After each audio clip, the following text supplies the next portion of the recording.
kayak aku.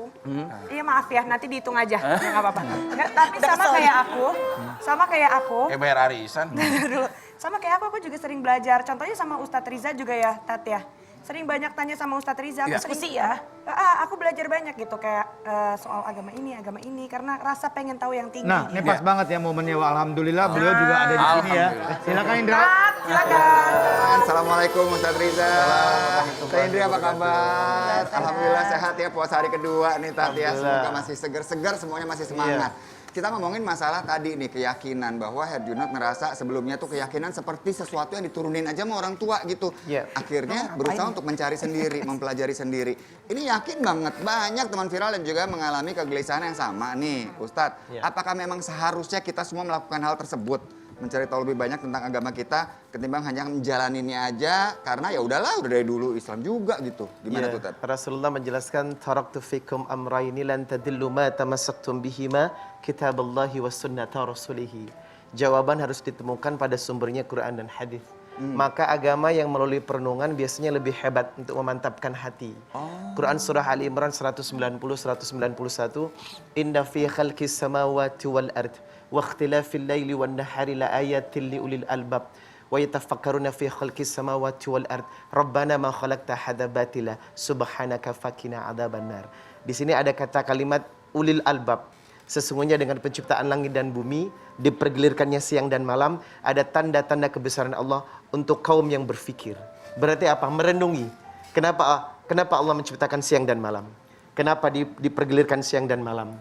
Jadi perenungan ini meyakinkan kita kalau ternyata kehebatan alam, kedahsyatan alam, tentu ada yang membuat dan menciptakannya. Seperti proses Nabi Musa pernah merasakan hal itu ya, proses Betul. pencarian.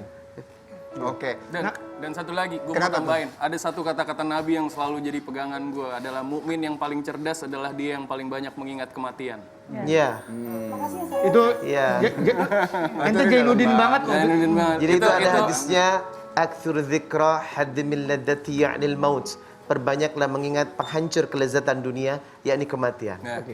Pak Ustadz, Ane mau nanya. Ya. Mumpung lagi ngebahas ini, Ane nggak ngebahas keyakinan atau agamanya ya, tidak. Tapi pada prinsipnya ketika seperti kayak Herjunot Ali melakukan proses pencarian. Ya. Sementara orang tuanya memahami satu agama. Akhirnya Junot mendalami beberapa proses pencarian. Ya. Terus akhirnya setelah menemukan satu keyakinan yang ternyata berbeda dengan keyakinan orang tuanya, mungkin itu juga ujian dari Allah, ujian keimanan. Nah, bagaimana nih, bagaimana status orang tua dan pertanggungjawaban orang tua ketika proses pencarian anaknya menemukan hal yang berbeda sama orang tuanya? Itu kalau itu seperti apa? Iya. Innallaha yahdi may yasha bighairi hisab. Tuhan yang menentukan hidayah kepada siapapun yang Tuhan kehendaki. Jadi ketika Allah ingin memberikan petunjuk kepada seseorang, maka tidak ada halangan yang bisa menghalanginya untuk menemukan cahaya itu. Maka orang tua yang melihat anaknya menemukan satu titik di mana memang keyakinannya di sana, ya harus legowo. Artinya di sanalah dia menemukan proses. Kan ini bukan Pertanggungjawaban merupakan orang tuanya? Ya, itu urusan dia dengan Tuhan ya nanti ya. Karena kita berada di area yang tidak bisa menjudge surga atau neraka. Betul. Karena bukan hak privilege kita. Nah, itu ya. Makanya manusia tidak bisa menggolongkan orang kamu surga atau neraka. Itu hak privilege Allah, Tuhan. Nah, itu pesannya dapat Kita ya. hanya bisa memberikan penilaian dan juga nasihat kalau diperlukan untuk memperbaiki suatu keadaan. Oke. Waduh, terima kasih banyak Ustadz. Mantap. Terima Kenapa, kasih Junot? banyak. Mantap. Enggak, gue juga Ada yang mau tambahkan nggak, Ente? ya gini lah, gue punya anggota keluarga yang maksudnya kita semua udah sama-sama dewasa.